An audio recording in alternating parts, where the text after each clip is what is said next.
You Hmm. said that people need to know who they are. Okay? I've heard you say that before. Yep. My question to you is, do some people think they know who they are, but they don't actually know who they are? And here's an example. On my last week's tidbit, I talked about motivation versus discipline.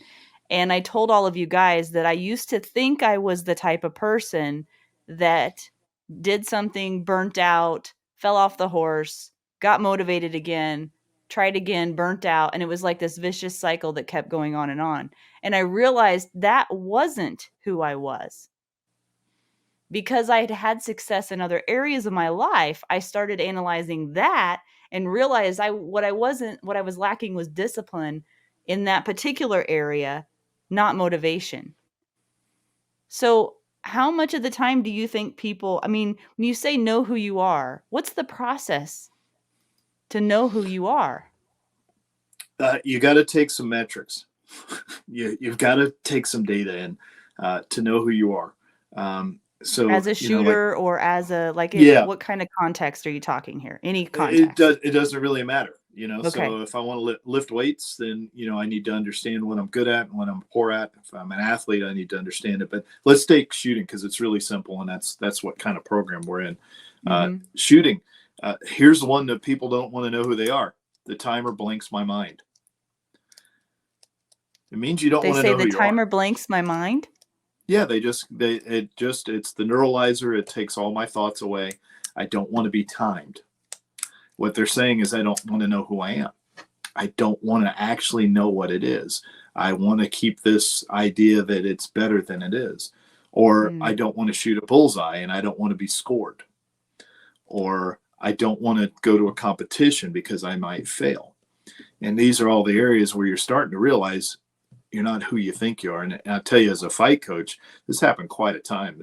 Guys in the locker room, they'd have a long speech about it, what they were going to do and how they're going to handle the guy.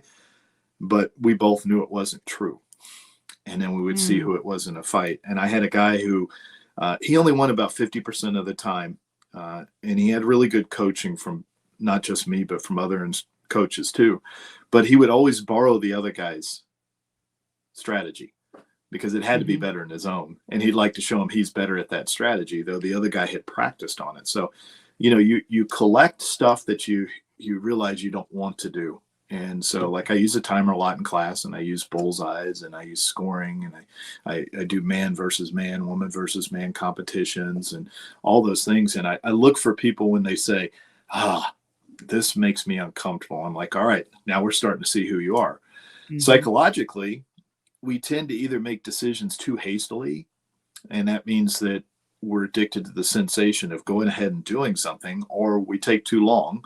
And Mhm. I've talked about this before, but it comes down to the four cognitive biases of what's important, what's the order of process, how much information, how much time do I have. Almost Mhm. always, out of those four, there's one you don't want to deal with, you know? So for me, it was time. I'm a super accurate shooter. I didn't want to deal with time. For some people, like when you're teaching a beginning lesson, if they fall out of the process in any way in the order, they stop. They go back to the beginning, which is wrong. You're Mhm. practicing one, two, and three over and over again, but you're not getting through four that you really needed. So Right. that's when I say you need to know who you are. If you have an aversion to something, it's probably you need to look at that really closely and start doing it. And then, like Adam this week, he shot the air marshal drill. And he said, it's a pretty good test. But I think Adam of 6 or 7 years ago would have found it a ridiculously hard test, Mhm. because he's improved so much in his shooting. And that's evident as he gets better. And then, we forget where we came from. So Right.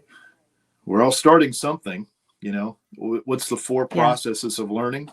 Learn how to do it safely, learn how to be accurate enough to do the task, then learn how to be efficient, and then see if you can put enough pressure on you, well, and do the process continuously. That's all there is to it. Right. Again, simple, not easy. Again, again. Again. Yeah, Yeah. yep.